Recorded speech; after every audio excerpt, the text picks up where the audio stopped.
नमस्कार दोस्तों, स्वागत है आपका इस चैनल पे पीसीएस बाय तरुण पे। तो हम टेस्ट लगा रहे थे वर्ल्ड ज्योग्राफी का और यूपी स्पेशल का।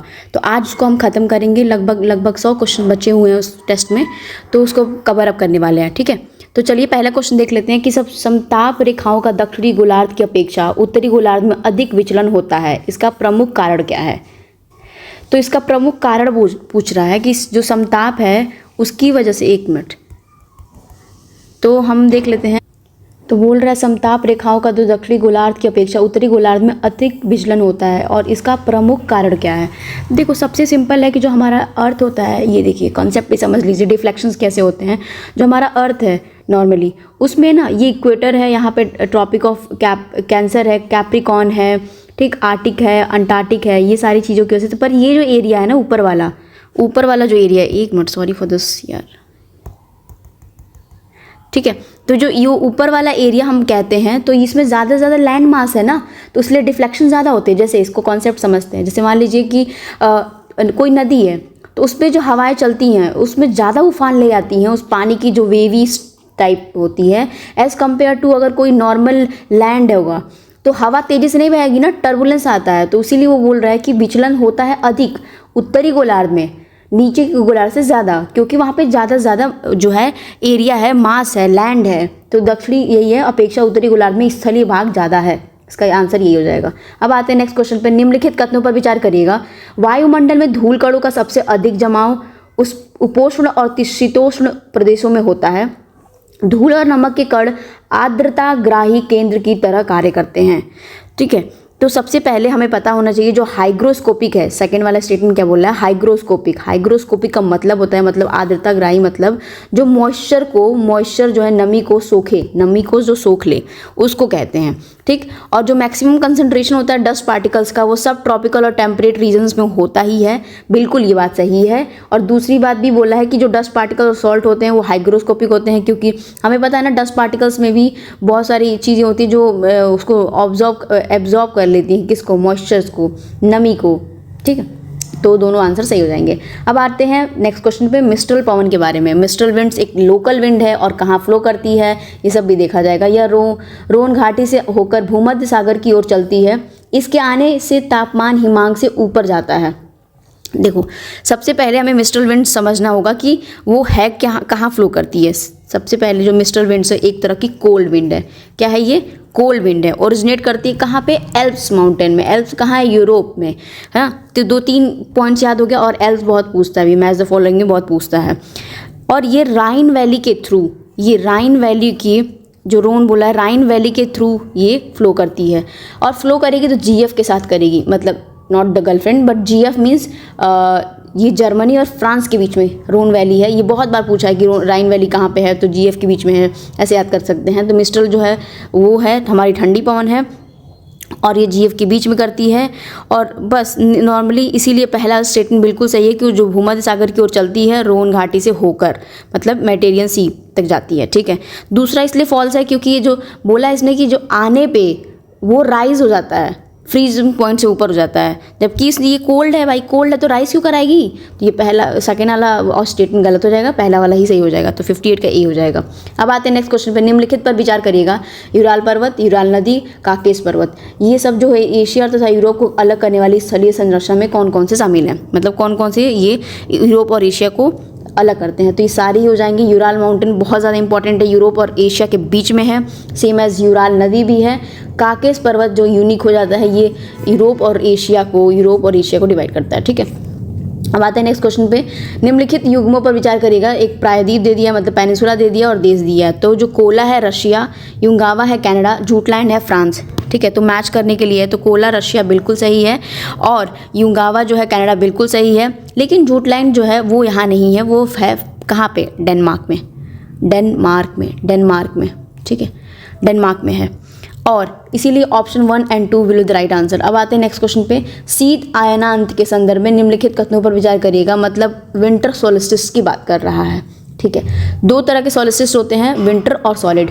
तो विंटर सोल्स्टिस के बाद में बोला है कि इस समय सूर्य मकर रेखा पर लंबवत चमकता है।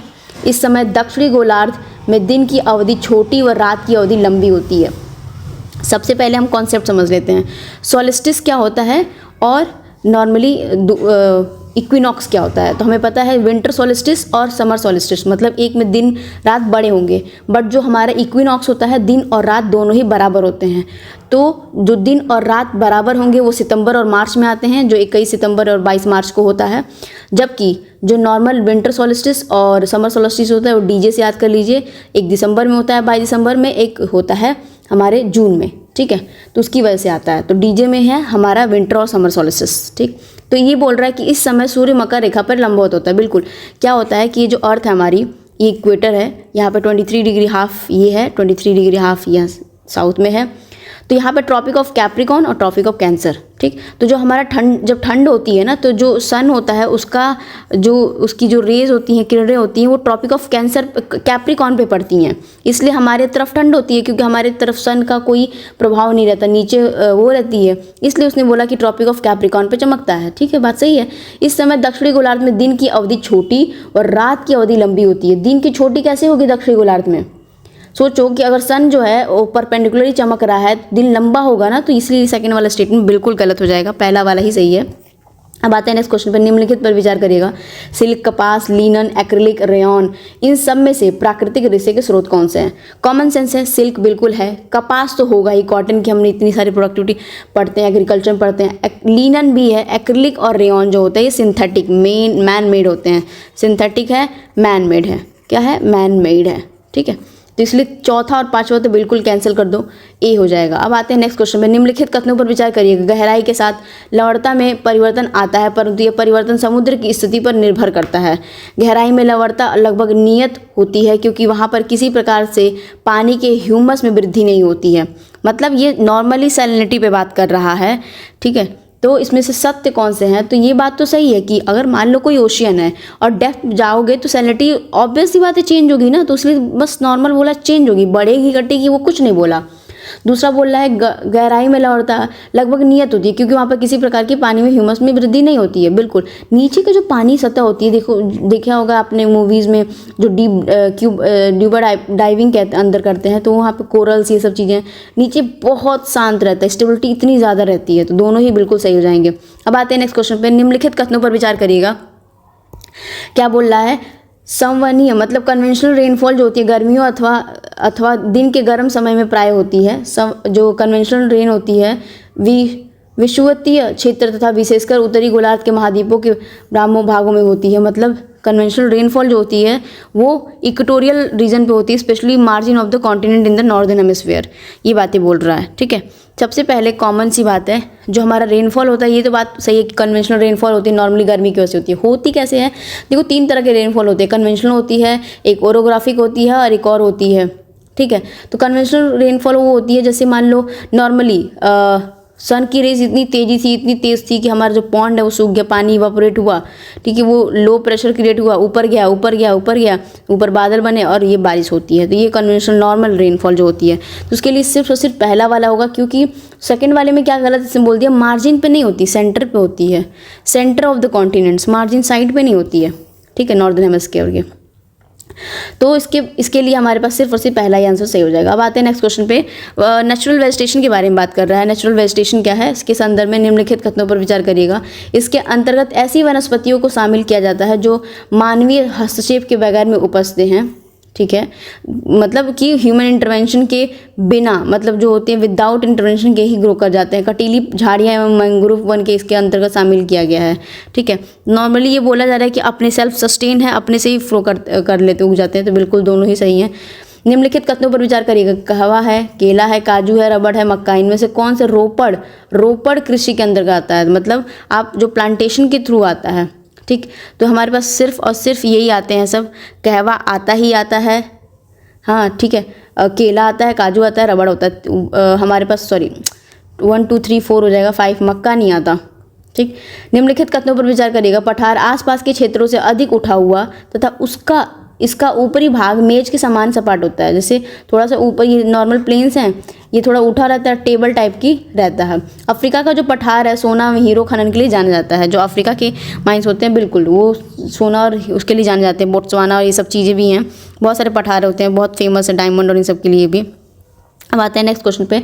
मैदान के संदर्भ में निम्नलिखित कथनों पर विचार करिएगा। यह सामान्यतः मध्य समुद्री तल से 200 मीटर से अधिक ऊंचे होते हैं। मैदान और 200 मीटर से ऊपर ये विश्व के सघन जनसंख्या वाले भाग होते हैं। इनका निर्माण नदियों द्वारा लाए गए निक्षेपों से होता है। ये बिल्कुल सही है। और जब भी रिवर आती है तो साइड साइड में डिपोजिशन करती जाती है और बसाती जाती है घर मतलब बेसिकली सिविलाइजेशन बसाती है। लेकिन ये 200 से मीटर वो भी हमारा जो प्लेन है इतना नहीं उठा होता है, तो पहला गलत हो जाएगा, 2 और 3 ही सही हो जाएंगे।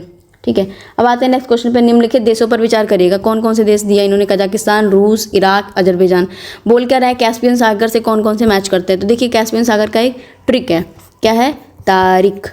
तो तारीख में तुर्कमेनिस्तान, अजरबैजान, रशिया, ईरान और कजाकिस्तान।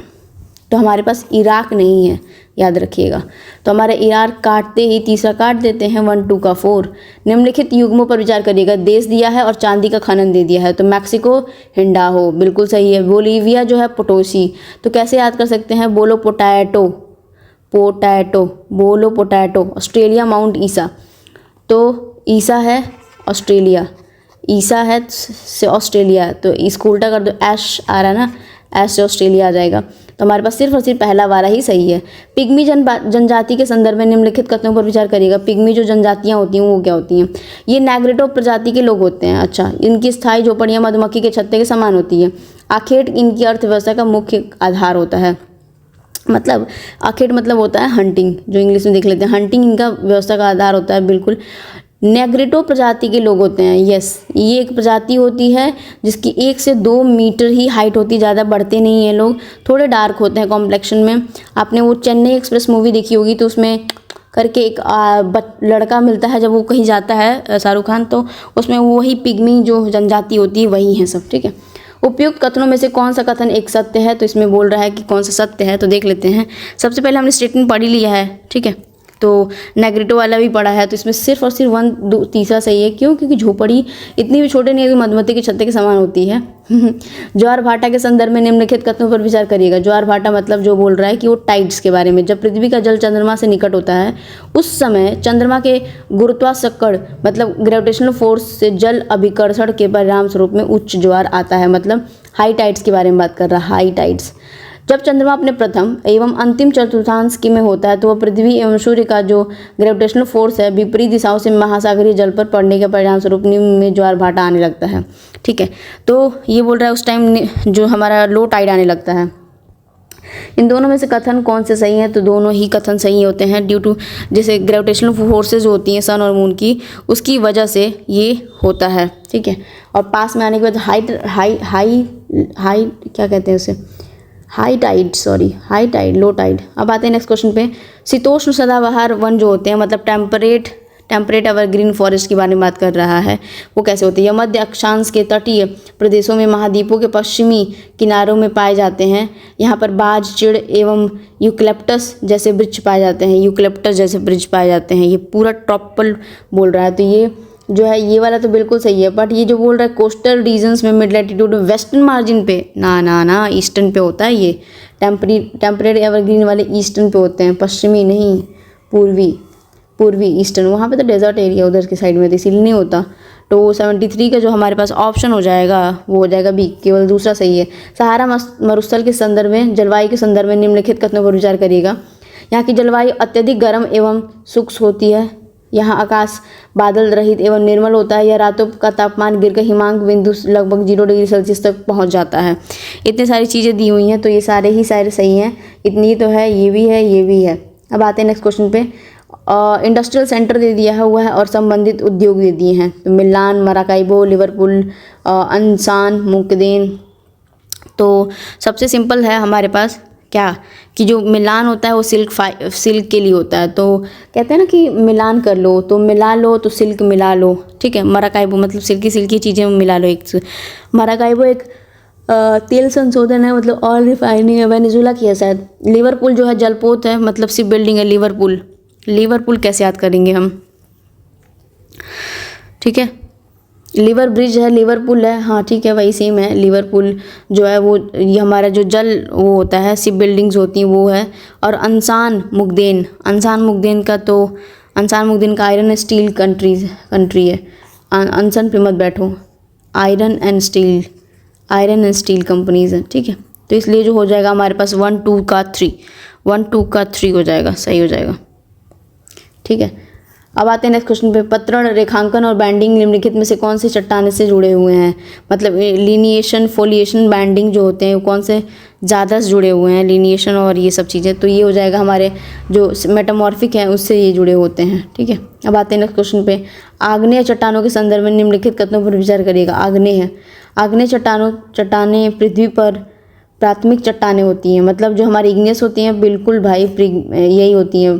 जो ये आग्नेय इग्नियस जो चट्टानें होती हैं, बड़े कण होते हैं, आंतरिक आग्नेय चट्टानों में महीन दानेदार संरचना होती है, ठीक है। तो ये पहला वाला ही सही है। इतना उसने बोला ना कि जो हमारे इग्नियस रॉक्स होते हैं वो बड़े कण होते हैं, ये सब चीज़ें महीन दानेदार संरचना होती है। पहला किसी भी फॉर्म में हो सकता है, इसलिए पहला ही सही है। पृथ्वी के तो हमारे पास जो 77 वाले का आंसर हो जाएगा केवल 1। अब आते हैं नेक्स्ट क्वेश्चन पे, जो बोल क्या रहा है कि पृथ्वी के आरंभिक वायुमंडल में कौन सी गैस से जो गैस होती है अधिकता की पाई गई है। तो जो गैस होती हैं हमारे अबंडेंस किस में ज़्यादा है, ये बहुत इंपॉर्टेंट क्वेश्चन है यूपी पीसीएस का, और ये कन्फ्यूज़न भी होता है। हाइड्रोजन और हीलियम सबसे ज़्यादा हमारे वायुमंडल में पाई जाती है, उसमें से भी हाइड्रोजन जो हमारे सन में है सबसे ज़्यादा होता है। एक उल्कापिंड क्या है? एक मेट्रियोराइट क्या होती है? मेट्रियोराइट मतलब क्या होती है ये डेफिनेशन, या कॉमेट क्या होता है, ऐसी चीज़ें भी पूछता है। तो कॉमेट में तो याद है ना वो जो पूछ तारा कहते हैं उसे हिंदी में पूछ तारा, वो भी रहता है। तो उल्कापिंड क्या होता है? सिंपल सी बात है, ये एक पदार्थ का टुकड़ा है जो पूरा नहीं जलता और पृथ्वी की सतह तक पहुँच जाता है। मेट्रॉइड्स हो गए जो हमारे अर्थ के एटमॉस्फेयर में आ जाते हैं, ठीक है। तो ये बात समझ में आ गई होगी थोड़ा सा कि उल्कापिंड क्या है। अब आते हैं नेक्स्ट क्वेश्चन पे। निम्नलिखित कथनों पर विचार करिएगा। पृथ्वी के आंतरिक परतें विभिन्न घनत्वों के पदार्थ के स्थायीकरण से बनी हैं। वायुमंडल के विकास के समय पृथ्वी के प्रारंभिक वायुमंडल में ऑक्सीजन की मात्रा ज़्यादा और नाइट्रोजन की मात्रा कम थी। महासागरों की स्वतः ही संतृप्त होने के कारण ऑक्सीजन का स्तर बढ़ा है। तो इन सब में से कौन सा कथन सही नहीं दिया हुआ है, मतलब कौन सा गलत है, ठीक है। तो स्टेटमेंट जो हमारा पहला है वो क्या बोल रहा है ये देखना पड़ेगा, ठीक है। पृथ्वी के आतंक की जो परतें हैं विभिन्न घनत्वों के पदार्थों के साइकल से बनी है। बिल्कुल जो हमारा हम जो यूनिवर्स का पढ़ते हैं कि कैसे बना, अर्थ कैसे बनी, तो वो जो क्रस्ट मेंटल कोर है ना, वो सिर्फ और सिर्फ इसी डेंसिटी की वजह से ही वो अपने में सेटलिंग हुई है। तो ये जो प्रिंसिपल है वो डेंसिटी है, ठीक। तो इन दोनों में से ये पहला वाला तो बिल्कुल गलत नहीं हो सकता, तो काट सकते हैं, ठीक है। वायुमंडल के विकास के समय पृथ्वी की प्रारंभिक वायुमंडल में ऑक्सीजन की मात्रा ज़्यादा और नाइट्रोजन की मात्रा कम थी। नहीं भाई, पहले जो विकास हुआ था वो हमारे पास ऑक्सीजन नहीं थी उतनी ज़्यादा, महासागरों की स्वतः ही संतृप्त होने के कारण सैचुरेशन आ गया था। ये दोनों ही स्टेटमेंट बिल्कुल गलत हैं, ठीक है। तो हमारा आंसर हो जाएगा 2 और 3। अब आते हैं नेक्स्ट क्वेश्चन पे। भूकंप तरंगों और उनके प्रसार के बारे में निम्नलिखित कथनों पर विचार करिएगा, ठीक है। भूकंप तरंगों और उनके प्रसार के बारे में। पी तरंग ध्वनि तरंग के जैसे होती है और केवल ठोस पदार्थ के माध्यम से गुजर सकती है, ठीक। पी तरंग, पी वेव्स के बारे में बात कर रहा है, ठीक है। दूसरा बोल रहा है पी तरंगों की कंपन से की दिशा तरंगों की दिशा या संरक्षण की दिशा के ऊर्ध्वाधर ही होती है, मतलब उसी के परपेंडिकुलर होती है पी तरंग, ये बोल रहा है, ठीक है। अभी केंद्र से 105 और 145 के बीच का क्षेत्र पी और एस दोनों तरंगों का छाया क्षेत्र है। तो देखो सिंपल सी बात है, हमारे पास जो भी हम भूकंप आता है, अर्थक्वेक आता है, तो 2 वेव्स होती हैं। देखो एक प्राइमरी वेव्स होती हैं, मतलब एक बॉडी वेव्स, एक सरफेस वेव। बॉडी वेव्स में ये हो गया पी वेव्स जो हैं, एस वेव्स हैं, ये प्राइमरी और सेकेंडरी वेव। पहले प्राइमरी वेव जाएंगी फिर सेकेंडरी वेव जाएंगी। इन दोनों का जो डिफरेंस आएगा उससे पता चल जाएगा कि हमारा जो अर्थक्वेक आया है वो कितना खतरनाक आया है। अगर बहुत कम आया होगा ना तो बहुत तेज़ी से आया होगा, मतलब जो रिक्टर स्केल होती है मैग्नीट्यूड बताने वाली, ये भी याद करिएगा, जो रिक्टर स्केल होती है वो मैग्नीट्यूड बताती है, लेकिन जो मर्कैली स्केल होती है वो इंटेंसिटी बताती है, ठीक। तो ये सिंपल क्वेश्चन पूछे जाते हैं। तो पी वेव्स में सबसे पहले जो पी वेव्स होती हैं वो हमारी पैरेलल होती हैं, दे आर नॉट परपेंडिकुलर, तो इसलिए गलत हो जाएगा, सेकंड वाला गलत हो जाएगा, ठीक। और इसमें सिंपल सी कैच है कि जो हमारा पहला वाला भी बोला कि उसमें गुजरती है सिर्फ ठोस से नहीं, सॉलिड, लिक्विड, गैस सबसे गुजरती है। तो सॉलिड, लिक्विड, गैस सबसे गुजरती है। तो पहला वाला भी गलत हो जाएगा, दूसरा भी गलत है।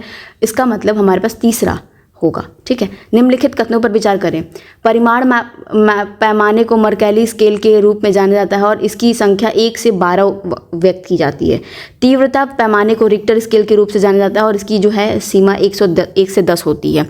इसने पता है क्या किया, यहाँ पे इसने स्वैप कर दिया है, स्वैप मतलब क्या होता है कि इसका बात इसमें रख दिया है, जो परिमाण मापने वाली होती है वो अभी मैंने बोला जो मैग्नीट्यूड नापा जाता है वो किससे नापा जाता है, वो हमारे रिक्टर स्केल से नापा जाता है, सॉरी। और ये जो इंटेंसिटी नापी जाती है वो मरकैली से नापी जाती है, मरकैली से, ठीक। बस सिंपल सी बात है। पर ये जो रिक्टर वाला है वो भी दिया हुआ है, जो है हमारा मरकैली है 1 से 12 है, और बस। और ये नॉर्मली 1 से 10 होता है, ये याद कर लीजिए। 1 से 10 जो है नॉर्मल होता है, ठीक। और 1 से 12 वाला मरकैली है, तो मरकैली थोड़ा ज़्यादा है। इसका मतलब हमारे पास जो आंसर हो जाएगा दोनों ही गलत है। अब आते हैं नेक्स्ट क्वेश्चन पे। निम्नलिखित में से कौन सा कथन पृथ्वी की आंतरिक संरचना के संदर्भ में सही है? मतलब जो इंटरनल वाली जो चीज़ें हैं, आंतरिक संरचना स्ट्रक्चर, उसके बारे में इसमें बोला है कौन सा सही है। तो ये बोल रहा है ना कि जो सी वाला है, सिंपल सी देखो, आउटर कोर जो है लिक्विड स्टेट में होता है, पर इनर कोर जो होता है ठोस में होता है। ये बात सही है। जो इनर वाला होता है वो हमारे ठोस में होता है, जो आउटर वाला होता है वो तरल होता है। अब आते हैं नेक्स्ट क्वेश्चन में। निम्नलिखित कथनों पर विचार करिएगा, ठीक है। देख लेते हैं कौन सा कथन है।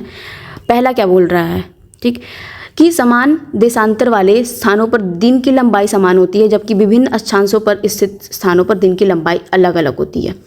ध्रुव और भूमध्य रेखा पर अक्षांश की 1 डिग्री की रैखिक दूरी लगभग समान होती है।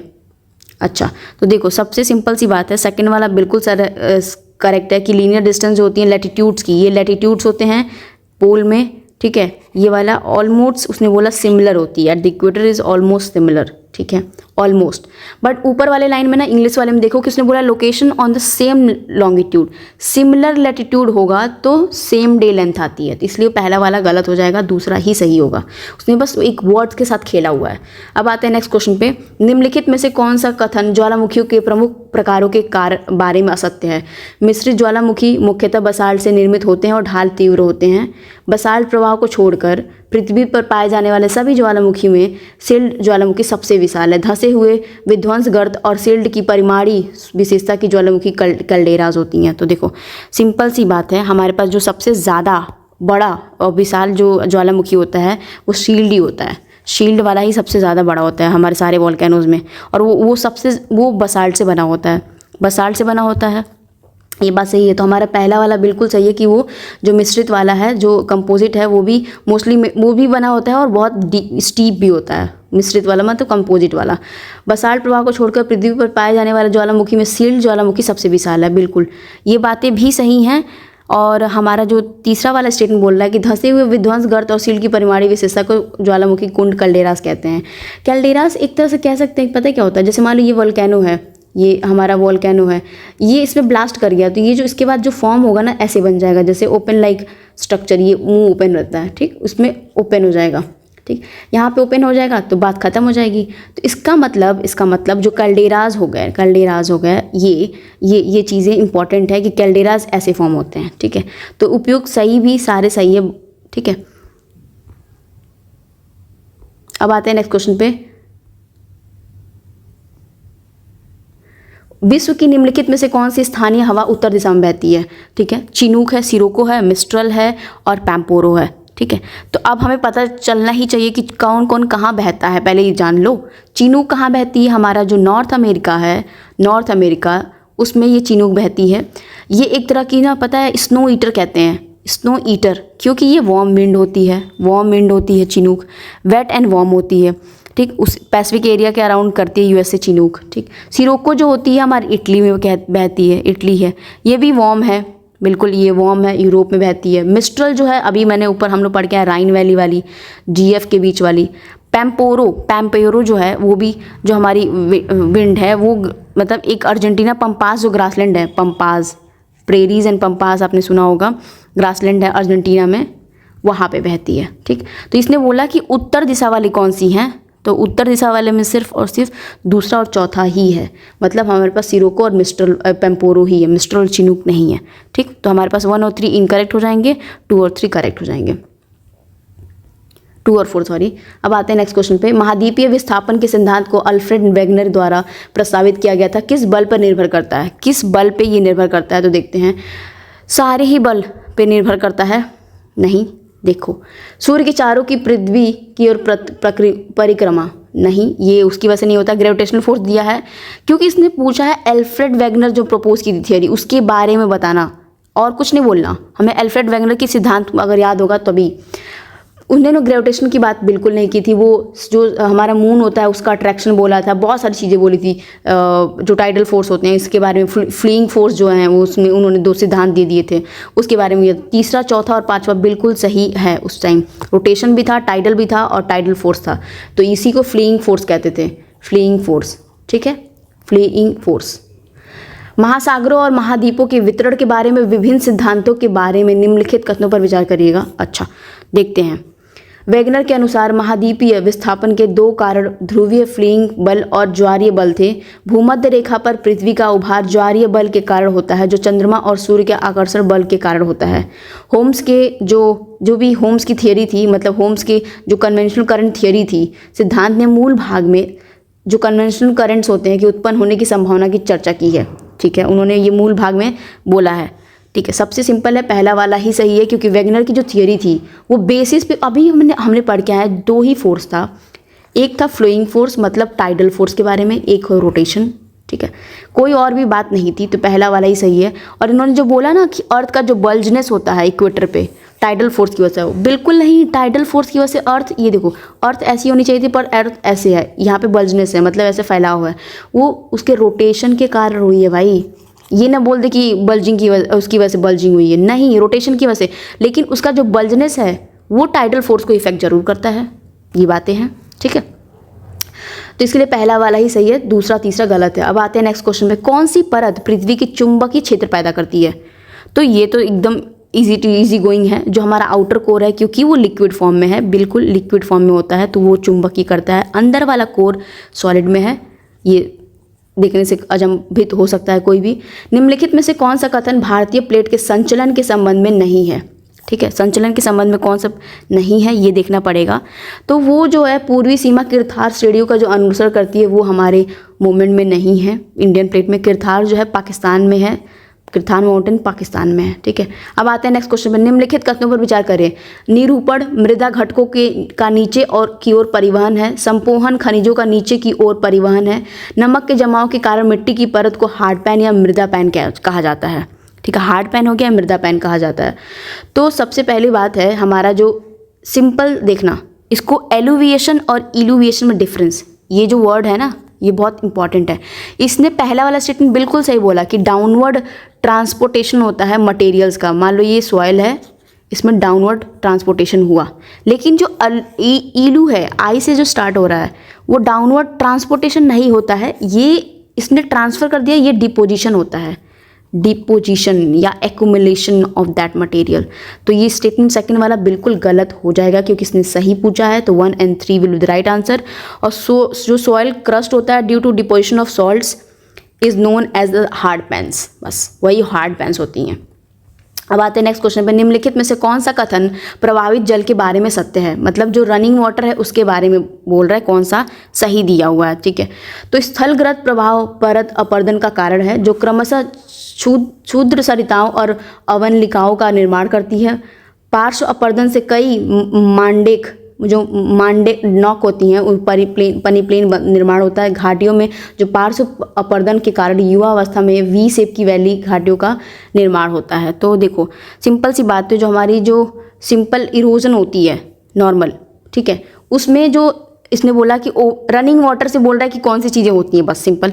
ओवरलैंड जो है फ्लो ऑफ वाटर है कॉजेज द शीट इरोजन, यही तो हमने पढ़ा है कि पानी जो बरसेगा पहले शीट हो जाएगी, फिर जाके रिल बनेगी, हाँ, फिर बड़ी गलीज बनेंगी, ऐसी तो बनती हैं। तो उसने ये सिंपल बात बोल दी, तो ये पहला वाला बिल्कुल सही है। But lateral erosion leads to formation of peneplain comprising several monadnocks, ये लेटरल इरोजन का नहीं है। फिर तीसरा जो वी शेप की वैली है, जो वी शेप की वैली है ना, वो रनिंग वाटर से नहीं बनती है। जो इसने बोल दिया रनिंग वाटर से बनती है, नहीं, रनिंग वाटर से नहीं बनती है। वो जो बढ़िया वाली आती है ना, जो क्या कहते हैं, नदी की कटाव होती हैं, कट मार के निकलती, उससे बनती है। ये इसके रनिंग वाटर से नहीं बनती है। ठीक है, तो इसीलिए सिर्फ और सिर्फ पहला ही सही हो जाएगा। वायुमंडल के संरक्षण के संबंध में निम्नलिखित कथनों पर कौन से कथन सही हैं? वायुमंडल मतलब हमारा जो एटमॉस्फेयर बना था, तो उसमें से कथन हम सारे ही पढ़ लेते हैं। तो ऑक्सीजन केवल क्षोमंडल में पाई जाती है, बोल रहा है कि सिर्फ ट्रोपोस्फेयर में पाई जाती है। नाइट्रोजन और ऑक्सीजन के बाद कार्बन डाइऑक्साइड सबसे प्रचुर मात्रा में पाई जाने वाली गैस है। उष्णकटिबंधीय क्षेत्रों की तुलना में उपोष्णकटिबंधीय क्षेत्रों में धूल कणों का जो उच्च सान्द्रण पाया जाता है, मतलब सब ट्रॉपिकल रीजन्स में हायर कंसंट्रेशन होती है dust particles than tropical regions, ये बोल रहा है। ठीक है, सबसे पहले देखो कॉमन सी बात है, ऑक्सीजन लगभग 120 किलोमीटर तक पाया जाता है और ट्रोपोस्फियर लगभग 15 से 20 किलोमीटर होता है। इसका मतलब ये नहीं कि ऊपर नहीं पाया जा रहा है, तो बिल्कुल गलत हो जाएगा। नाइट्रोजन और ऑक्सीजन के बाद कार्बन डाइऑक्साइड की प्रचुर मात्रा पाई जाती है, बिल्कुल गलत है। और ये इतनी ज़्यादा इंपॉर्टेंट चीज़ है ना कि सब कंफ्यूज रखते हैं, क्योंकि nitrogen and then oxygen then argon, याद रखना, फिर जाके CO2 आता है। सेकंड वाला भी गलत हो ही जाएगा, 1, 3 and 3। ठीक है, तो इसमें से जो हमारा आंसर है वो हमारे पास तीसरा सही है, क्योंकि पहला वाला बिल्कुल गलत है, क्योंकि उसने ऑक्सीजन को बोला कि सिर्फ और ट्रोपोस्फेयर में ही होता है। उपसौर की स्थिति क्या है? पेरीहिलियन मतलब क्या होता है? पेरी मतलब जो होता है वो होता है पास, थोड़ा पेरी मतलब पास होता है। ठीक है, तो नेक्स्ट देख लेते हैं पेरीहिलियन क्या होता है। पेरीहिलियन हमारे पास जो एक पोजीशन होती है जो कि earth when it's nearest to the sun. ठीक है, बस ये होता है कि पृथ्वी के जो परिक्रमण के दौरान सूर्य का निकटतम होना ही होता है। ठीक है, मतलब उपसौर के बारे में बात कर रहा है। अब आते हैं नेक्स्ट क्वेश्चन पे, पार्थिव विकिरण के संबंध में निम्नलिखित कथनों पर विचार करिएगा। मतलब जो टेरेस्ट्रियल रेडिएशन है उसके बारे में बताना है। ठीक है, सूर्य द्वारा गर्म होने पर पृथ्वी लघु तरंगों के रूप में वातावरण में ऊर्जा विकिरित करती है। सूर्य तप के रूप में प्राप्त ताप की मात्रा पृथ्वी द्वारा पार्थिव विकिरण द्वारा निर्मुक्त मुक्त मात्रा की तुलना में अधिक होती है। मतलब से देखो सिंपल सी बात है, जो हमारी टेरेस्ट्रियल रेडिएशन होती है वो ग्रीन हाउस गैस की वजह से, एब्जॉर्प्शन की वजह से होती है। द अर्थ जो होती है हीट किससे होती है, ये सिंपल कॉन्सेप्ट है। ठीक है, तो हमारे पास पूछा सही कौन सा है, तो अर्थ हीटिंग कैसे होती है? वो टेरेस्ट्रियल रेडिएशन होते हैं, लॉन्ग वेव वापस जाती है, ना कि शॉर्ट वेव से बिल्कुल नहीं होती है। ये याद रखना, लघु के तरंगों से नहीं होती है, लॉन्ग वेव रेडिएशन से ही होती हैं हमारी जो गर्म होती है जो अर्थ। जो अमाउंट रिसीव होती है ना फॉर्म ऑफ इंसुलेशन, मतलब जो इनकमिंग सोलर रेडिएशन है, जो सन की जो किरणें आ रही हैं, more than the amount lost by the earth through terrestrial radiation, बिल्कुल भी गलत है। उसकी वजह से उतना ज़्यादा नहीं होता, ये ज़्यादा से ज़्यादा वो लूज़ करती है। ठीक है, तो हमारे पास जो नहीं तो कितना जल्दी गर्म हो जाता है ना हमारा अर्थ, लॉन्ग वेव रेडिएशन, तभी तो टेम्परेचर मेंटेन हो रहता है। तो न ही 1 न ही 2। उत्तरी गोलार्ध में ये घास के मैदान अधिकांशतः महाद्वीपों के आंतरिक भागों में अवस्थित हैं। अंततः इन क्षेत्रों में महाद्वीपीयता के प्रभाव के कारण ग्रीष्म ऋतु के तापमान में अधिक पाया जाता है और जो 20 डिग्री सेल्सियस से अधिक तक हो जाता है, एवं शीत ऋतु की अत्यधिक ठंड होती है। मतलब जलवायु की दशाएं किस जलवायु प्रदेशों की विशेषता हैं। मतलब ये जो ऊपर हमने बोला कि जो ठंड होती है, इतनी सारी चीज़ें, वो किसकी विशेषता है, तो ये हमारे जो टेम्परेट कॉन्टिनेंटल क्लाइमेट्स होते हैं उसके बारे में इन्होंने बोला है। ठीक है, क्योंकि नॉर्दर्न हेमिस्फीयर होता है, जो हमारा टेम्परेचर होता है कॉन्टिनेंटल ग्रासलैंड्स का, मोस्टली लोकेट होती है इंटीरियर पार्ट्स में, कॉन्टिनेंट के अंदर वाले पार्ट में। ठीक है, उसकी वजह से यही होता है। अब आते हैं नेक्स्ट क्वेश्चन में, निम्नलिखित में से कौन सा कारक जलवायु को प्रभावित करते हैं? मतलब कौन से हैं जो हमारे क्लाइमेट को प्रभावित करते हैं? तो प्रभावित में जब वर्ड आए ना, तो आप ये सोच ही नहीं सकते कौन कौन सी चीज़ किसी को प्रभावित कर सकती हैं। तो सारे ही ऑप्शन जो है हमारे पास सही हो जाएंगे। अब आते हैं नेक्स्ट क्वेश्चन पे, अनटिल अनलेस, जब कोई एकदम एब्सर्ड ना हो। अब आते हैं नेक्स्ट क्वेश्चन, टॉर्नेडो के निर्माण के लिए उत्तरदायी दशाएं हैं। मतलब कौन कौन से टॉर्नेडो के लिए रिस्पॉन्सिबल होते हैं? देखो टॉर्नेडो होता क्या है, पहले हम ये देख लेते हैं। तो बेसिकली जो वो होता है ना, क्या कहते हैं, स्टॉर्म तरह की आती है जो, वो टॉर्नेडो एमरजेंस होती है ना, रैपिड हॉट और मॉइस्ट एयर जो एकदम घुमावदार रहती है, वो होती है टॉर्नेडो। तो टॉर्नेडो में वायुमंडल में इंस्टेबिलिटी आती है, अतिस्थिरता आती है, तो उसकी वजह से भी होता है। धरातलीय सतह के पास वायु का प्रबल अभिसरण होता है, मतलब कन्वर्जेंस हो जाता है एयर का नियर द सरफेस। ऊंचाई के साथ तापमान में तेजी से परिवर्तन, तो तीनों ही हो जाएगा।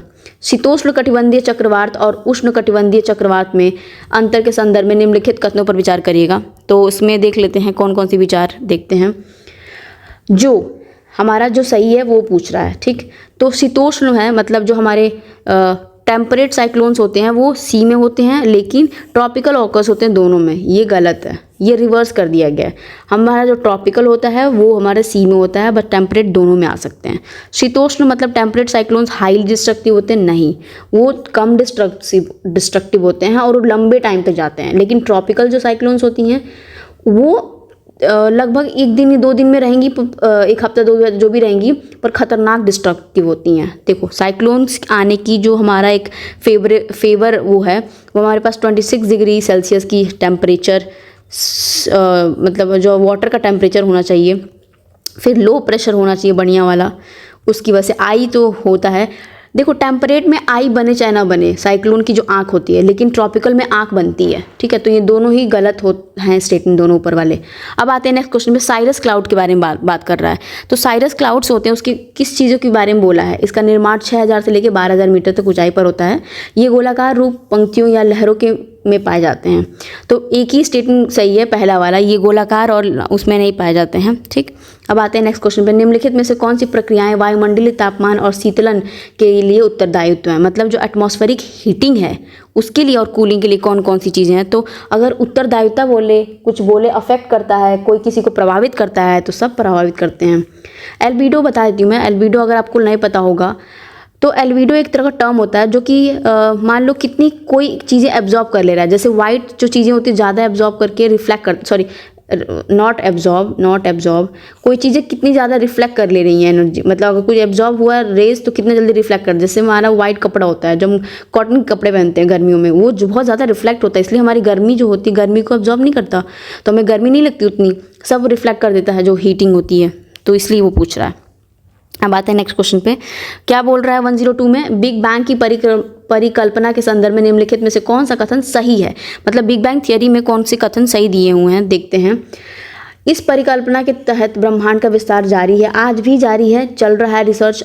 इस परिकल्पना के अनुसार ब्रह्मांड की उत्पत्ति जिन पदार्थों से हुई है उनका आयतन अत्यधिक सूक्ष्म एवं तापमान तथा घनत्व अनंत है। दोनों ही बिल्कुल जो स्टेटमेंट है हमारे पास सही है। तो उन्होंने जो बोला वो टर्म ना कि जो सूक्ष्म है वो बोला था, और ये बिग बैंग थियरी जो एडविन हबल है वो एविडेंस उन्होंने दिया था, जो हबल टेलीस्कोप उनके नाम पे अभी जाके काम करता है, ठीक। अब आते हैं नेक्स्ट क्वेश्चन पे, कभी कभी सुर्खियों में रहने वाला ग्रेट रेड स्पॉट निम्नलिखित में से किससे संबंधित है? तो ग्रेट रेड स्पॉट जो है एक ही है जो कि हमारा जुपिटर से आता है। सबसे ज़्यादा इसका मास है, इसका ग्रेविटेशनल फोर्स है, इसका जो प्रभुत्व है वो ज़्यादा है। गोल्डीलॉक्स की जोन जो होती है उसके बारे में विचार करिएगा। गोल्डीलॉक्स जोन होती हैं एक तरह का ऐसा एटमॉस्फेयर होती हैं प्लैनेट्स के पास जहाँ पे अर्थ की तरह रहा जा सके, वो होती हैं गोल्डीलॉक्स जोन्स, ठीक है। तो इसलिए जो है यह प्रत्येक ग्रह के अंदर एक निवास, प्रत्येक ग्रह के अंदर नहीं होता, उसके ग्रह के वो जो होता है आसपास होता है। यह न तो अत्यधिक गर्म होता है न ही अत्यधिक ठंडा होता है, बिल्कुल सही है, इसीलिए ये रहने लायक होता है। तो हम रह तो रहे हैं, जो हमारे अर्थ है वहाँ पर रह रहे हैं, वो गोल्डीलॉक्स जोन है। अब आते हैं नेक्स्ट क्वेश्चन में, निम्नलिखित कथनों पर विचार करिएगा। यदि पृथ्वी सूर्य की परिक्रमा ना करती तो सर्वस्व दिन रात बराबर होते। यदि पृथ्वी अपनी धुरी पर झुकी ना होती तो एक गोलार्ध में दिन सदा ही बड़े रातें छोटी रहती, जबकि दूसरे गोलार्ध में रातें बड़ी और दिन छोटे रहते। मतलब रिवर्स की बात कर रहा है। सिंपल सी सोचो, रोटेशन होती है हमारी जो अर्थ की, मतलब पहले तो बोल रहा रिवॉल्यूशन, एक होता है रोटेशन। तो अगर रोटेशन अर्थ की है तो रोटेट कहाँ से करती है? वेस्ट टू ईस्ट करती है हमारी अर्थ, ठीक है, अपने एक्सिस पे, उसको रोटेशन कहते हैं। जब सन के अराउंड करती है तो रिवॉल्यूशन होती है, और रोटेशन की वजह से हमारा दिन रात होता है, उसकी वजह से हमारे पास चेंजेस आते हैं, क्लाइमेट और सीजनल वाले जो बड़े वाले चेंजेस होते हैं, जो हमारा रिवॉल्यूशन होता है। तो जो अगर अर्थ टिल्ट नहीं होती तो जो दिन और रात हैं वो इक्वल होते हैं, अगर टिल्ट नहीं होती तो दिन रात इक्वल होते, ये बात सही है। सिमिलरली अगर अर्थ रिवॉल्व नहीं करती तो वो एक हेमिस्फीयर में जो है वो लॉन्ग नाइट्स होती हैं और एक में शॉर्ट होती हैं। मतलब ये सिंपल सी बात है कि ये दोनों ही स्टेटमेंट में गलत है, क्योंकि इसने बोला कि परिक्रमा ना करती सर्वस्व दिन रात बराबर होते, ठीक है। तो ये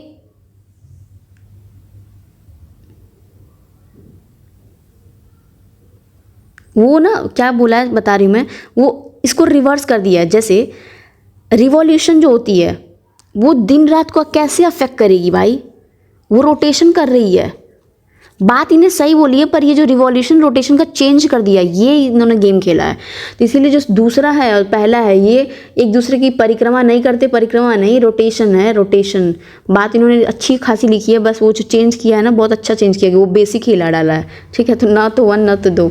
अब आते हैं नेक्स्ट क्वेश्चन पर, जापान में मत्स्य व्यवसाय के संदर्भ में निम्नलिखित कथनों पर विचार करिएगा। मछली की जो प्रोडक्शन उसके बारे में बोल रहा है कि जापान द्वीपों का देश है जहाँ कटी फटी तटरेखा पर बंदरगाह अवस्थित है। ठीक है, रिब्ड कोस्टलाइंस हैं। जापान में बड़ी संख्या में नदियों में मछली पकड़ी जाती है। जापान में केवल 16% कृषि योग्य भूमि है और भोजन की कमी रहती है। बिल्कुल सही है, आपने देखा होगा वो शिनचैन और वो डोरेमोन ये सब वाले में, तो वो लोग ना नॉर्मली कुक्ड राइस ये सब नॉर्मली जो ओशन के होते हैं वो सब खाते हैं, ना कि हमारी तरह रोटी यूटी ऐसे, क्योंकि वहाँ पे जो लैंड है, रिवर लैंड वो ज़्यादा नहीं है। ठीक, तो और वो नदी की वजह से नहीं पकड़ी जाती, ओशन करंट्स में ज़्यादा होते हैं, तो इसलिए 1 और 3 आंसर हो जाएगा। अब आते हैं नेक्स्ट क्वेश्चन पर। निम्नलिखित में से कौन सा प्रशांत महासागर की धाराएं हैं, मतलब कौन से पैसिफिक ओशन में फ्लो करती हैं। ठीक, सिंपल सी बात है, हमारे पास जो है एक तो नॉर्थ वाला इक्वेटोरियल साउथ काउंटर सब पैसिफिक ओशन, कुरोशियो है, क्यूरियल है, क्रूशियल है, क्यूरियल है और अगुलास है,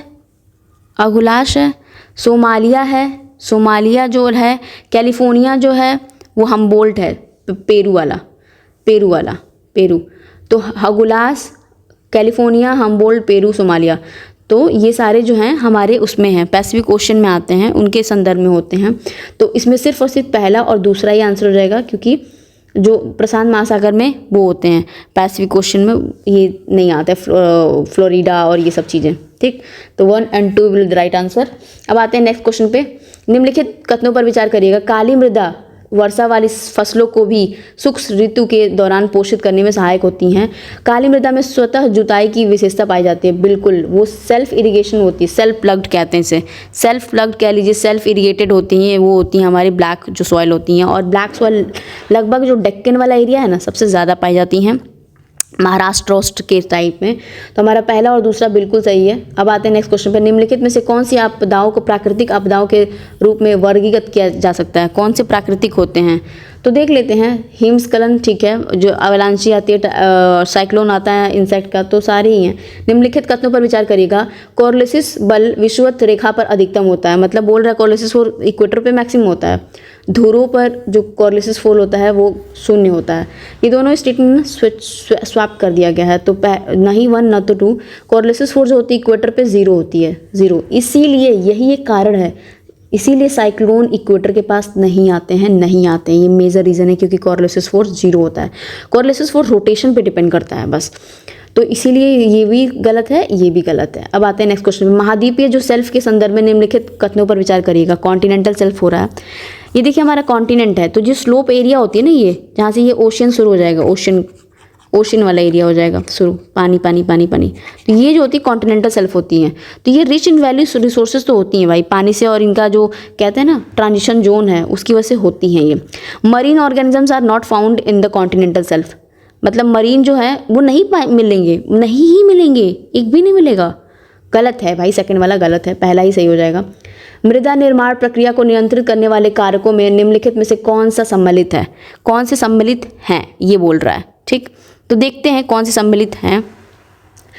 स्थलाकृति, महासागरीय धाराएं, जलवायु, सूर्य का प्रकाश, समय, सभी के सब सम्मिलित हैं। अब आते हैं नेक्स्ट क्वेश्चन में। नदी की धारा अपनी वृद्धा अवस्था में निम्नलिखित में से कौन सी आकृतियों का निर्माण करती है, तो मतलब जो एकदम वृद्धा हो जाती है तो कौन सी करती है, तो वृद्ध में ऐसे मियंडर करेगी, ठीक है, ऑक्सबो लेक बनाएगी, वो सारी चीज़ें करती है वृद्धावस्था में, तो दूसरा और तीसरा ही हो जाएगा। बी प्रकार की घाटियाँ ना, नहीं, वो एकदम तेज़ी से जब पानी आती है एकदम माउंटेन से ऐसे फाड़ती हुई, तो वो वी शेप की वैली बनाती है।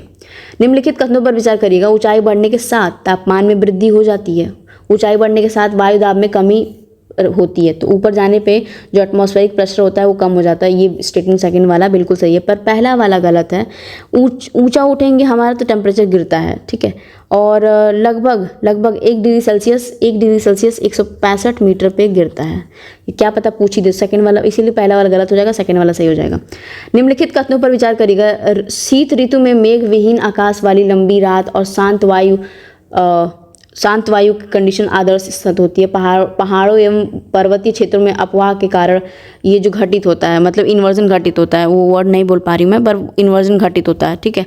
तो सबसे पहले हमने ऊपर देखा ना कि अगर ऊपर बढ़ रहे हैं हम, टेम्परेचर ऊपर जा रहे हैं तो टेम्परेचर डाउन हो रहा है, लेकिन अगर ऐसा हो कि ऊपर बढ़ते हुए भी टेम्परेचर बढ़े तो इसी को टेम्परेचर इन्वर्जन कहा जाता है, ठीक है, ऊपर जाते हुए भी। और ऐसा 2 ही में होता है, एक होता है आइनोस्फेयर में, एक होता है स्ट्रेटोस्फेयर में, 2 ही लोगों में होता है। तो 115 का न तो 1 न तो 2, दोनों ही जो सही नहीं है वो बोल रहा है, ठीक है। किसी भी स्थान वायु का तापमान निम्नलिखित में से कौन से कारकों से प्रभावित होता है? कौन से कारण होते हैं जिसकी वजह से प्रभावित होता है? तो ये प्रभावित तो सबसे होता है भाई। अब आते हैं नेक्स्ट क्वेश्चन में, निम्नलिखित में से कौन सा युग्म सही सुमेलित है? एल्बिडो जो होती है वो पृथ्वी के सौर विकिरण के प्रतिबिंब का मात्रा प्रतिशत है, वही मैंने बोला, जो कि एक तरह के रिफ्लेक्शन पावर्स होती हैं। तापमान में वृद्धि जो होती है, ऊंचाई में वृद्धि के साथ तापमान में गिरावट होती है। एक मिनट, ऊंचाई में वृद्धि है तो तापमान में गिरावट है, और ये इन्वर्जन नहीं होता, इन्वर्जन नहीं होता है वो, जो कि उल्टा होता है। पार्थिव विकिरण ग्रीन हाउस गैसों का जो अवशोषित लंबी तरंग विकिरण होता है। तो ये स्टेटमेंट जो है हमारा तीसरा बिल्कुल सही है। निम्नलिखित में से कौन सा युग्म सही सुमेलित नहीं है?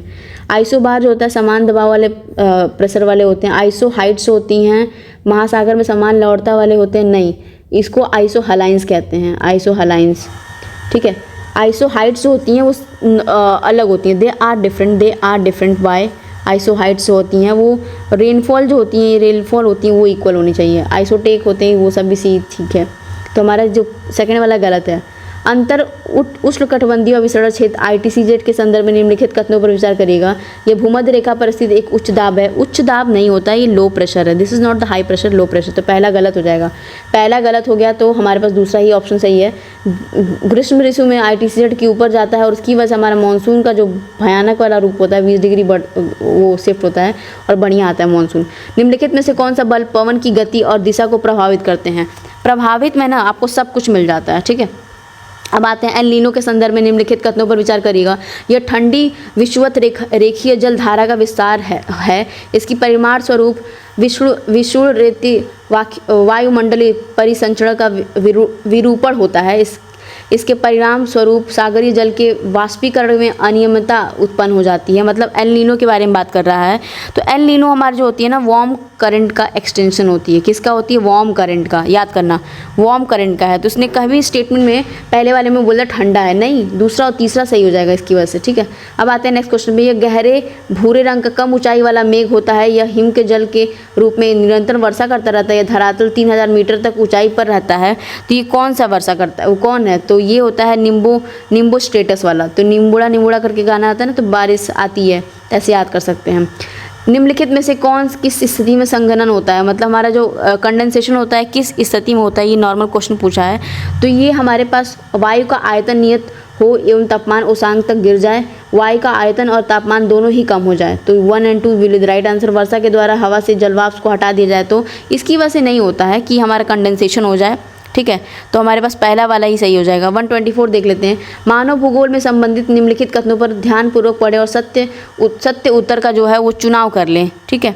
तो देखते हैं, मानव भूगोल में सम्मिलित जो है सामाजिक, सांस्कृतिक, जनसंख्या, अधिवास, आर्थिक, ऐतिहासिक, राजनीतिक भूगोल सब आता है। जो हमारी ह्यूमन ज्योग्राफी सब कुछ आती है, इसलिए वाइडर रहता है। अब आते हैं नेक्स्ट क्वेश्चन पे। भारतीय उपमहाद्वीप की जलवायु कौन सी है? हमारी जो वो है, मतलब क्लाइमेटिक जो कंडीशंस हैं वो कौन सी हैं? तो वो है हमारे पास ट्रॉपिकल वेट क्लाइमेट कि ट्रॉपिकल मानसूनल क्लाइमेट। हाँ, ट्रॉपिकल मानसूनल, वेट नहीं है, we are not in a wet, तो हमारा मानसून ही है, ठीक है। वृक्ष जो हमारा वृक्षाकार होता है, अपवाह तंत्र के संदर्भ में निम्नलिखित कथनों पर विचार करिएगा। वृक्षाकार अपवाह होते हैं, ठीक है। ड्रेनेज सिस्टम, डेंड्रियाटिक ड्रेनेज सिस्टम की बात कर रहा है। डेंड्रियाटिक मतलब ऐसे है, तो ऐसे ऐसे ऐसे ऐसे वाला। जब नदी या पर्वत से निकल कर सभी दिशाओं से में प्रभावित होती हैं तो इसे वृक्षार अपवाह तंत्र कहते हैं। हिमालय की नदियाँ वृक्षार अपवाह तंत्र का अनुसरण करती हैं। तो देखो, जब भी हिमालय से निकलती हैं ना तो वो जो हमारे पास होती है ये डेंड्रियाटिक नहीं करती, रेडियल पैटर्न्स करती है, रेडियल पैटर्न्स, इसीलिए गलत हो जाएगा, सेकंड वाला ही सही हो जाएगा। निम्नलिखित कथनों पर विचार करिएगा। फॉल्ट माउंटेन फॉर्म होते हैं जबकि 2 टेक्टोनिक प्लेट्स जो होती हैं मूव करती हैं अपोजिट डायरेक्शन में। The Black Forest as the Vosges Vosges are the examples of the fault mountain. तो ये दोनों बिल्कुल सही हैं, स्टेटमेंट ये बिल्कुल सही हैं। जो फॉल्ट माउंटेन होते हैं ना, 2 प्लेट्स अलग अलग जाती हैं, तो फॉल्ट ये जो होता है ये उसकी वजह से होता है। ब्लैक फॉरेस्ट और वॉसजेगस होती है वो है। आप हिमालय, जब आप हिमालय में यात्रा करते हैं तो आप निम्नलिखित में से क्या देखेंगे? कौन सी चीज़ें देखेंगे आप हिमालय में देखेंगे? तो गहरे गोर्ज, ठीक है, समांतर, तो सब आप देख सकते हो। किस कारण से भिन्न भिन्न मौसम में दिन और रात के समय की अवधि भिन्नताएं होने लगती हैं? तो किस कारण की वजह से? तो पृथ्वी की जो झुकाव है ना 23.5 डिग्री सेल्सियस, अरे डिग्री नॉट सेल्सियस, डिग्री, उसकी वजह से होता है। अब आते हैं 130 में। उत्तर प्रदेश की कृषि के संदर्भ में निम्नलिखित में से कौन सा कथन सही है, सत्य है? यूपी स्पेशल स्टार्ट हो गया भाई, अब देखते हैं, ठीक है। तो हमारे पास प्रदेश में गेहूं की सर्वाधिक उत्पादकता गंगा और घाघर दोआब में क्षेत्र में होती है, बिल्कुल सही है। मेरठ जिला गन्ने के उत्पादन में सबसे अधिक अच्छा माना जाता है, मेरठ। हाँ, मीठा। प्रदेश में कुल कृषि जलवायु क्षेत्र 9 है, हाँ 9 क्लाइमेटिक जोन्स भी हैं, तो हमारे पास सारे आंसर हो जाएंगे। उत्तर प्रदेश के कौन से जिले नेपाल से साझा करते हैं? तो कौन से जिले हैं नेपाल से साझा करते हैं? तो ये हमारे पास बलरामपुर है, लखीमपुर खीरी है और ये मुरादाबाद है। महाराजगंज जो है वो नहीं करता। तो उत्तर प्रदेश में जो है पीलीभीत है, लखीमपुर खीरी है, बहराइच है, श्रावस्ती है, बलरामपुर है, सिद्धार्थनगर है, महाराजगंज है। तो सिद्धार्थनगर, महाराजगंज ये सब भी तो हैं, तो इसकी वजह से हमारे पास सी आंसर हो जाएगा 1, 2 का 4। अब आते हैं नेक्स्ट क्वेश्चन पे। उत्तर प्रदेश की भौगोलिक स्थिति के संबंध में निम्नलिखित में कथनों पर विचार करेगा। भौगोलिक में कौन कौन सा? भाबर क्षेत्र और दक्षिणी पूर्व क्षेत्र को छोड़कर पूरा प्रदेश नदियों द्वारा बाढ़ के दौरान लाई गई काम मृदा से बना है। दक्षिण पठारी प्रदेश का जो ढाल है दक्षिणी से उत्तर की ओर है, ठीक है, दक्षिणी से उत्तर तक है। तो दो स्टेटमेंट जो है सही नहीं है, दोनों स्टेटमेंट सही है, तो इसीलिए न तो 1 न तो 2। अब आते हैं नेक्स्ट क्वेश्चन पे। नीचे 2 कथन दिए गए, एक उसका कारण दिया गया, एक अभिकथन दिया। उत्तर प्रदेश जलवायु की दृष्टि से उपोष्ण कटिबंध में आता है। दक्षिणी जो पठारी क्षेत्र है ग्रीष्म में ऋतु में नमी बिल्कुल नहीं रहती, तो इसमें नमी बिल्कुल नहीं रहती, तो उसके बारे में देख लेते हैं। तो हमारा जो भाबर रीजन होता है वो उत्तर प्रदेश में जो उपोष्ण कटिबंधीय है, मतलब जो हमारा point of Uttar Pradesh fall करता है ना सब ट्रॉपिक में, उसके बारे में बोल रहा है। तो इसका जो है दोनों स्टेटमेंट सही बोले हैं, पर एक दूसरे की व्याख्या कहाँ कर रहे हैं कि अगर वो सब ट्रॉपिक में आ रहा है, मतलब उपोष्ण कटिबंधीय में आ रहा है, तो क्यों आ रहा है ये तो नहीं बताया इसने, जबकि दूसरा वाला स्टेटमेंट बिल्कुल सही है, ठीक। अब आते हैं नेक्स्ट क्वेश्चन में। उत्तर प्रदेश की जलवायु के संबंध में निम्नलिखित कथनों पर विचार करिएगा। उत्तर प्रदेश में शीत ऋतु में सर्वाधिक ठंडा महीना जनवरी रहता है। शीत ऋतु में उत्तर प्रदेश का तापमान दक्षिण से उत्तर की ओर बढ़ता जाता है, ठीक है। तो ये स्टेटमेंट उन्होंने बोला, तो पहला वाला बिल्कुल सही है कि उत्तर प्रदेश में शीत ऋतु में सर्वाधिक ठंडा और महीना जनवरी ही होता है, सबसे ज़्यादा ठंडा होती है, जनवरी कोल्डेस्ट होती है, क्योंकि मेडिटेरियन उधर से सी से हमारी ठंडी हवाएं होती हैं, उस टाइम बारिश भी होने की संभावनाएं होती हैं, ठीक है। इसीलिए सेकेंड वाला गलत हो गया है, ठीक, की ओर बढ़ जाता है वाला, तो पहला ही सही हो जाएगा। तो हमारे पास ये आंसर हो गया 134 का। उत्तर प्रदेश की मृदा के संदर्भ में निम्नलिखित में से कौन सा कथन असत्य है? तो असत्य कौन सा है वो देखना पड़ेगा। तो वायु अपरदन से प्रदेश में सर्वाधिक प्रभावित जिला है वो सीतापुर है, ये बिल्कुल गलत है, क्योंकि जो हमारा रीजन होता है ना सॉइल इरोजन उत्तर प्रदेश में, उसकी वजह से वो क्यों मानसून है, रेनफॉल है, फॉरेस्ट नहीं है, इंटेंसिटी स्लोप नहीं है, तो जो मथुरा और आगरा है वो सबसे बर्बाद हैं। मतलब जो मथुरा हो गया या आगरा हो गया इस मृदा में, वो सबसे ज़्यादा वर्स्ट इफेक्टेड है एयर इरोजन में, ठीक है। तो और मोस्टली जो एयर इरोजन के बारे में बात कर रहा है, पर ये तो मृदा इरोजन के बारे में बोला ना, तो लेकिन सिंपल सी बात है कि हमारा जो सीतापुर है वो नहीं है, क्योंकि आप सोचो ना जो साइड वाले होंगे उनकी वजह से इरोजन ज़्यादा होती है ना, तो 135 का जो सेकंड वाला है वो गलत हो जाएगा। अब आते हैं नेक्स्ट क्वेश्चन पे। गंगा मतलब नदी दी हुई है, उसका उद्गम कहाँ से दिया है? ये सबसे इजी और अच्छे क्वेश्चंस होते हैं। गंगा रिवर होती है, कहाँ से ओरिजिनेट करती है? तो उत्तराखंड से होती है। घग्गर तिब्बत से करती है, बिल्कुल सही दिया हुआ है। गोमती जो है उत्तर प्रदेश लखनऊ में करती है, मतलब प्रवेश टच करके जाती है लखनऊ से। राप्ती रिवर जो होती है नेपाल से। तो ये तो सारे स्टेटमेंट सही दिए इन्होंने। 136 का हो जाएगा ए 1 2 3। अब आते हैं नेक्स्ट क्वेश्चन पे। उत्तर प्रदेश में स्थित प्रमुख झीलों के संदर्भ में निम्नलिखित में से कौन सा युग्म सही है? झील का नाम दिया है और उसका स्थान दे दिया है। जो मेजर लेक्स होते हैं ना, किथम सरोवर लेक है, जो सरोवर जो लेक है वो आगरा में है, नॉट इन द गोरखपुर। तो आगरा का जो पेठा होता है वो खा के सुर निकलते हैं, गाना आता है। करेला जो होता है, करेला वाला लखनऊ में है, करेला वाला लखनऊ में। राधा कुंड जो है, देखने से ही लग रहा है राधा कुंड कहाँ होगा, मथुरा में एग्जैक्टली। रामगढ़ ताल है वो गोरखपुर में है। तो हमारे पास 137 का जो आंसर हो जाएगा, इसमें तो इन्होंने ऑप्शन नहीं दिया, ठीक है, मैच द फॉलोइंग है। 138 देख लेते हैं। उत्तर प्रदेश के प्रमुख बांध के संदर्भ में निम्नलिखित में से कौन से युग्म सही दिए हुए हैं? तो ये भी मैच करना है। तो सबसे पहले हम देखते हैं कि चंद्रप्रभा जो होती है वो कहाँ से निकलती है। चंद्रप्रभा रिवर से निकलेगी, और इस पे स्टेटस जो है चाकिया या चंदौली है, ठीक है, चंद्रप्रभा का। तो कौन से नदी से निकलती है वो वाला गलत, इसमें बोला सही सुमिलित गया, चंद्रप्रभा से निकलेगी, कन्हार से नहीं निकलती है। गढ़वा जो है गढ़वा रिवर से निकलती है, चित्रकूट में है। तो कदरिया वो भी गलत दिया। राजघाट जो बिरमा है, तो राजघाट से कौन, बेतवा रिवर से निकलती है। माता टीला डैम भी है, वो माता टीला डैम बेतवा रिवर पे ही है। तो हमारे पास 138 का जो हो जाएगा, हमारे पास इन्होंने बोला सही उत्तर का चयन दिए 1 2 3। एक minute, major dams Uttar Pradesh में यही हैं।